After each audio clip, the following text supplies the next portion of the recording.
बिस्मिल्लाहिर्रहमानिर्रहीम। अस्सलाम वालेकुम जी, मैं हूँ डॉक्टर शहबानो। डायबिटीज़ के पेशेंट्स के लिए आज बहुत इंफॉर्मेटिव एक वीडियो आप लोगों के लिए लेकर आई हूँ। मेटफॉर्मिन जो बहुत ज़्यादा इस्तेमाल होती है शुगर के मरीज़ों के लिए, कौन से ऐसे साइंस एंड सिम्टम्स होते हैं कि जब मेटफॉर्मिन दी जाती है। मेटफॉर्मिन खाते हुए कौन कौन सी चीज़ों का एहतियात अगर आप करेंगे तो आप उसके जो एक्सपेक्टेड साइड इफ़ेक्ट्स होते हैं आप उससे बच सकते हैं। क्योंकि सबसे पहले मैं आपको ये बताऊं कि शुगर का मर्ज़ जब शुरू हो जाता है, जब इनिशियल स्टेज होती है, तो डॉक्टर्स जो हैं वो मेटफॉर्मिन आपको रिकमेंड कर देते हैं। लेकिन साथ में आपको इसी वीडियो में मैंने होम्योपैथिक वे ऑफ सिस्टम भी थोड़ा सा बताऊंगी और डायबिटीज़ के ऊपर जो रिसर्चेस हो रही हैं और जो नेचुरल चीज़ों से डायबिटीज़ को मतलब हेल्प आउट किया जा रहा है कि आप इसको आराम से रिवर्स कर सकते हैं अगर आप नेचुरल रेमेडीज़ को लेकर चलते हैं। तो होम्योपैथी में मैं आपको बताऊंगी कि ऐसी कौन सी वो नेचुरल रेमेडीज़ हैं, वो एक्सट्रैक्ट फॉर्म्स हैं जो आपको बहुत हेल्प आउट करते हैं कि आप मेटफॉर्मिन दवाओं जैसी दवाओं से जो है वो छुटकारा पा सकें और फिर आहिस्ता आहिस्ता अपनी जो आपकी नॉर्मल लाइफ है उसकी तरफ आ सकें।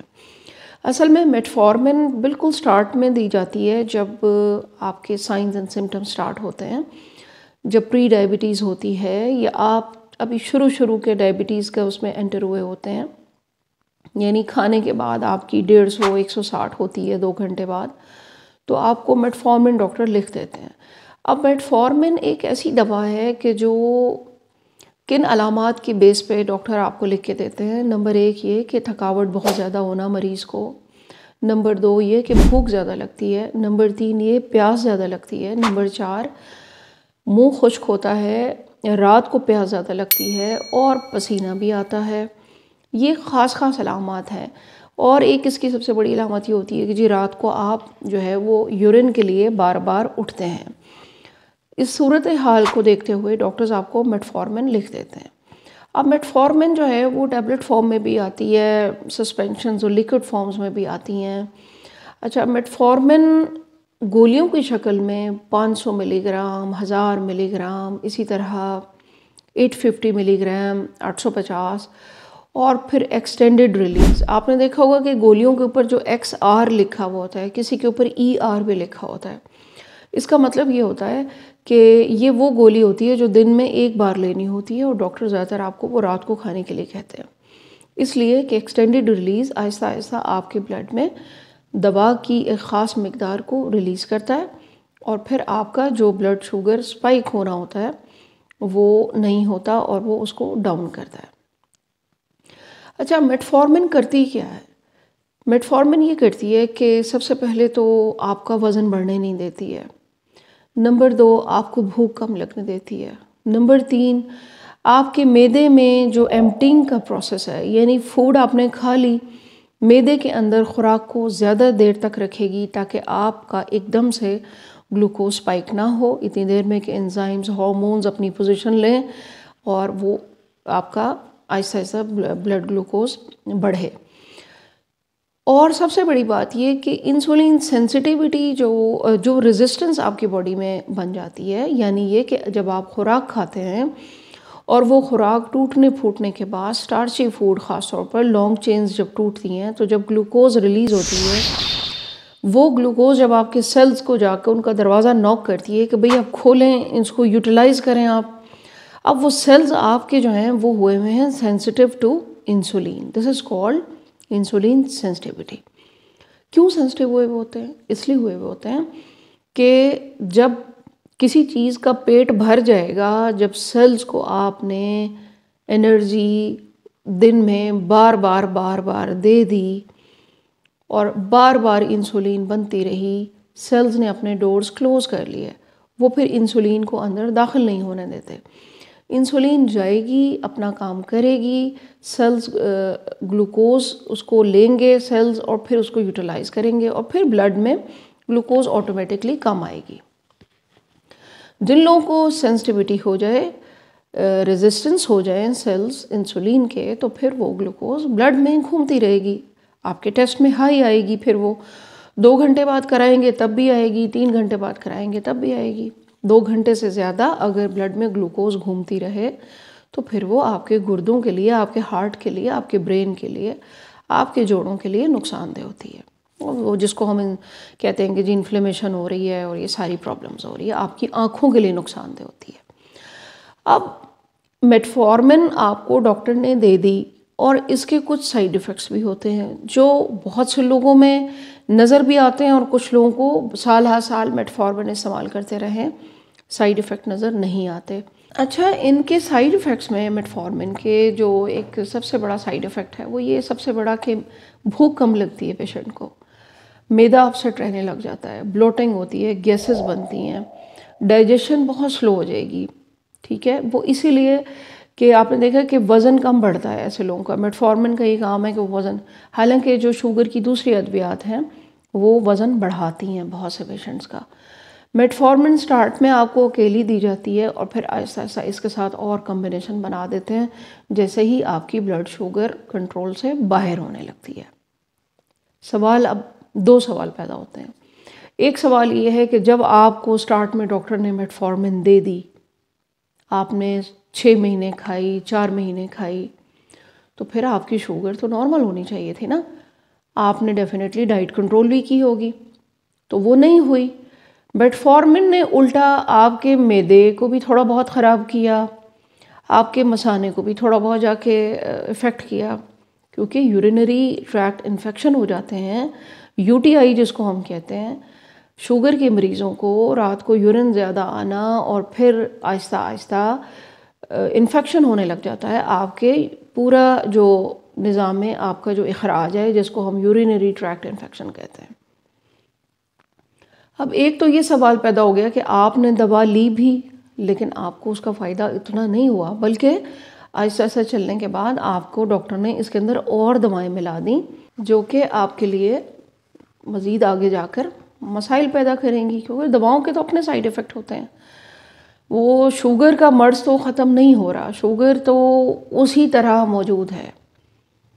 हमने अगर स्टार्ट में ही इन चीज़ों को समझकर कंट्रोल नहीं किया, एक तो आपने शुरू से अपने बच्चों को, फैमिली को बताना है कि हमने मीठा कम, चीनी कम, चावल कम, कार्बोहाइड्रेट डाइट कम। उसके बाद जब पता लग गया कि प्री डायबिटीज़ शुरू हो गई, तो फिर अब आप अगर मेटफॉर्मिन पे आ गए हैं तो फिर आपको क्या करना है, नेचुरल चीज़ों की तरफ जाना है। नेचुरल चीज़ों में मेरी बहुत सी वीडियोस हैं और व्लॉगर्स हैं, आप ज़रूर देखें, अप्लाई करें, जिसमें कि मेथी दाना है और चीज़ें हैं। ये सब चीज़ें आप देख सकते हैं, मेरे चैनल पे भी मौजूद हैं। आज की वीडियो का मकसद ये है कि मैंने आपको वो ऑल्टरनेटिव होम्योपैथिक रेमेडीज़ बतानी हैं जिसके ऊपर हम लोग काम करते हैं। लेकिन बताने का मकसद ये नहीं है कि आपने उठाकर यूज़ करनी शुरू कर देनी है। बताने का मकसद ये है कि हमारे पास हल मौजूद है। आप कंसल्ट कर सकते हैं, डिस्क्रिप्शन में मेरा लिंक होता है व्हाट्सएप का, वहाँ पे आप मैसेज ड्रॉप करें, वो मेरे असिस्टेंट हैं, वो आपको रिप्लाई करेंगे।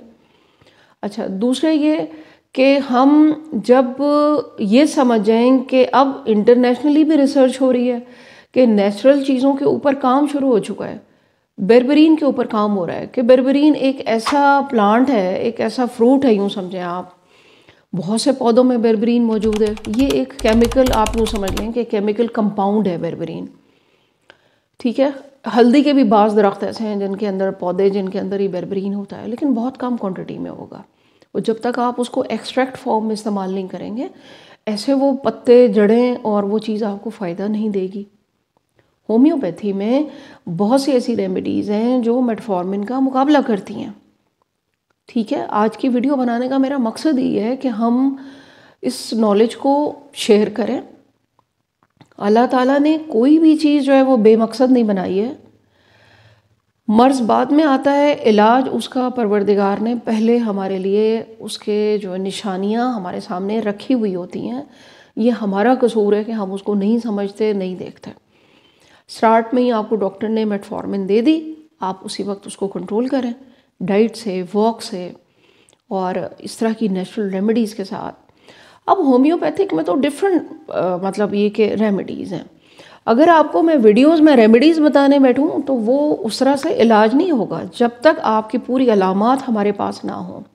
मिसाल के तौर पर मेटफॉर्मिन की वजह से जो आपकी बॉडी में कमी आती है वो कौन कौन सी कमी आती है, सबको पता है अब तो, इतना मतलब अवेयरनेस हो चुकी है। Vitamin B12, folates, calcium absorb होने नहीं देता मेटफॉर्मिन। जब आप 1 साल 2 साल मेटफॉर्मिन पे लगे रहते हैं तो फिर विटामिन B12 की कमी एब्जॉर्ब नहीं होगा। आपके गट के अंदर से विटामिन B12 एब्जॉर्ब होता है ना, तो वो नहीं होगा।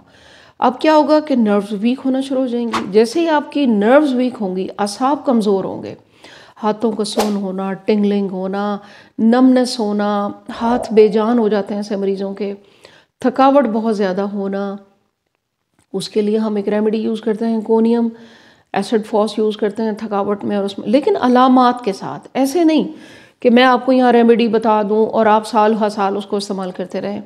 चंद एक रेमेडीज़ होती हैं जो मैं आपको वीडियो में बताती हूँ कि जो सेफ़ होती हैं, आप कर सकते हैं। इसी तरह अब जब ये वीकनेसेस आपके जिस्म में आ गई और आपने इस्तेमाल भी किया, फ़ायदा आपको नहीं हुआ, आसाब कमज़ोर होने शुरू हो गए, तो उसमें फिर हम डिफरेंट रेमेडीज़ जो हैं वो डॉक्टर पेशेंट को अलामात देखकर फिर हम रिकमेंड करते हैं। मिसाल के तौर पर गुड़मार जिम्नेमा सिल्वेस्टर, जिम्नेमा सिल्वेस्टर इसके प्लांट का नाम है जिससे हम एक्सट्रैक्ट इसका इस्तेमाल करते हैं। अच्छा, बेरबेरीन इटसेल्फ बहुत से ऐसे पौधों में मौजूद है जो होम्योपैथिक में इस्तेमाल होते हैं एज ए रेमेडी। बेरबेरिस वल्गैरिस जो हम किडनी यूटीआईज उसमें देते हैं, उसमें बेरबेरीन मौजूद है। अब मरीज़ को देना कैसे है ये हमें पता है। आपने चाहते हैं आप, अगर आपकी मर्ज़ी है तो आप कंसल्ट कर सकते हैं, व्हाट्सएप पे लिंक होता है मेरा डिस्क्रिप्शन में। अच्छा, इसके अलावा हाइड्रास्टस एक प्लांट है जो गोल्ड सील इसको कहते हैं, इस प्लांट को नॉर्थ अमेरिका में ये पाया जाता है। इसके अंदर जो है वो बेरबेरीन की मिकदार ज़रा अच्छी मौजूद है। ये वो आप यूँ समझें एक्सट्रैक्ट है जो होम्योपैथी है, पोटेंसी की फॉर्म में, एक्सट्रैक्ट की फॉर्म में, अलामात को देखते हुए मरीज़ का फिर हम उसको रिकमेंड करते हैं। मैदे पे बहुत अच्छा काम करती है, आसाब पे बहुत अच्छा काम करती है, सांस की नालियाँ, जितने भी गुर्दे और किडनी से रिलेटेड ये जो प्रॉब्लम्स होते हैं उस पर बहुत अच्छा काम ये करती है। लेकिन ये कि हम उसको मरीज़ की तमाम हिस्ट्री देखने के बाद हम उसको फिर वो रिकमेंड करते हैं। आज मैंने आपको कंपैरिजन बताया है एलोपैथिक और होम्योपैथिक। आज मैंने आपको इसकी साइंटिफिक रीज़न बताई है कि मर्ज़ को अगर आप शुरू में ही पकड़ लेंगे, अगर आपने शुरू कर दिया है मेटफॉर्मिन, अच्छी बात है आपने कर दी है, क्योंकि मर्ज़ को आपने कंट्रोल तो करना है, लेकिन आपने उसको आंखें बंद करके अगर आप इस्तेमाल करते रहे और आपने डाइट भी कंट्रोल नहीं की, वॉक भी नहीं की, स्टार्ची फूड भी नहीं छोड़ी, रोटी भी आपने गंदम की दबा के खाई, और आप कहते हैं कि जी होम्योपैथी पे तो मुझे बिलीव ही नहीं है, जी होम्योपैथी तो सब फजूल है, ये तो असर नहीं करती। ये असर करती है, ये इन्हीं पौधों से बनी हुई है जिनसे लाखों करोड़ों की अद्वियात बनाकर आपको फिर बेची जाती हैं। कुदरत ने हमारे लिए बहुत सी नेमतें दी हैं, बस उसको समझने और इस्तेमाल करने का तरीका है। आपने मेटफॉर्मिन इस्तेमाल करते हुए एक तो खाली मैदे इसको नहीं खाते, खाना हो तो 15-20 मिनट खाना खाने के बाद आप इस खुराक को लें, और दूसरे ये कि अपने साथ कोई ना कोई मल्टीविटामिन या होम्योपैथी या इस किस्म की चीज़ों को साथ लेके चलें, नेचुरल चीज़ों को। और मैं आप सबसे यही रिक्वेस्ट करूँगी कि जब डॉक्टर आपको मेटफॉर्मिन लिख दे तो फिर आप अपने डॉक्टर से जाके कंसल्ट करें। जब आप ये देखें कि शुगर कंट्रोल नहीं हो रही तो फ़ौरन डॉक्टर को फॉलो अप करें और उन्हें कहें कि डॉक्टर साहब आप मुझे जो है कोई न्यूट्रिशनिस्ट बताएं, कोई नेचुरल रेमेडी साथ में बताएं, ताकि मैं अपना डाइट और इन चीज़ों के साथ, क्योंकि आजकल तो देखें डॉक्टरी और ये मेडिकल किसी की मिरास नहीं है। मैं हर वीडियो में कहती हूँ, हर अपनी शॉर्ट में कहती हूँ, थोड़े थोड़े डॉक्टर आप खुद बन सकते हैं और आपका हक है कि आप डॉक्टर से जाकर कम से कम इतनी डिबेट करें कि डॉक्टर साहब आजकल तो नेचुरल चीज़ों के ऊपर आजकल तो सब कुछ बदल चुका है, अब तो आप डाइट से अपना डायबिटीज़ को रिवर्स कर सकते हैं। थोड़ा सा आपको कंट्रोल करना पड़ता है, अपनी खुराक को एक रूटीन सेट करनी पड़ती है, फिर हो जाता है सब कुछ। ये करना है। और अगर आपको वो भी नहीं हो रहा तो फिर जो XR होती है ना, जिसमें ER लिखा होता है ऊपर, एक्सटेंडेड रिलीज, मतलब दिन में एक बार वाली आप लेकर देखें। अगर उससे भी आपकी शुगर कंट्रोल नहीं हो रही तो फिर अपने डॉक्टर से फॉलो अप करें। ये छोटी छोटी टिप्स हैं, इनको आप फॉलो करें। वीडियो को सबके साथ शेयर कीजिएगा और आपने कमेंट्स में ज़रूर बताना है कि कौन कौन लोग मेटफॉर्मिन खा रहे हैं और किस किस को फ़ायदा है नहीं है, मेरी वीडियो आपको कैसी लगती है। मैं 100K होने का वेट कर रही हूँ सब्सक्राइबर्स का। वीडियो को आपने शेयर करना है। मेरी जो अपनी प्रोडक्ट्स हैं, अगर तो मेरे रमज़ान में ही इंशाल्लाह 100K हो जाते हैं तो फिर मेरा सबसे प्रॉमिस ये था, मैंने पहले भी बताया था कि मैंने गिव अवेज़ करने हैं। मैंने अपनी प्रोडक्ट्स हैं, मेरा जॉइंट ऑयल है, बहुत एक्सीलेंट उसके रिज़ल्ट हैं। इसी तरह मेरा एक हेयर ऑयल है, बिल्कुल ऑर्गेनिक और हर्बल है। मेरे पास मोरिंगा की प्रोडक्ट्स हैं। ये मैंने कम से कम 10 लोगों को गिव अवेज़ मैंने करने हैं। और इंशाल्लाह मेरे पास अब कम्युनिटी, जो मेरा सेक्शन होता है ना मेरा यूट्यूब स्टूडियो का, उसमें मुझे तमाम डाटा मिल जाता है कि कौन शख्स है, कौन लोग हैं जो मेरे साथ मुसलसल जुड़े हुए हैं कमेंट्स में, और जो अपना मेरे साथ एक अच्छा उनका यूट्यूब के ऊपर एक अच्छा चल रहा है सिलसिला कमेंट्स का। तो इंशाल्लाह ये गिफ्ट्स का ज़रूर मैंने करना है। खुदा करे कि ये रमज़ानुल मुबारक में ही मेरा 100K हो जाए।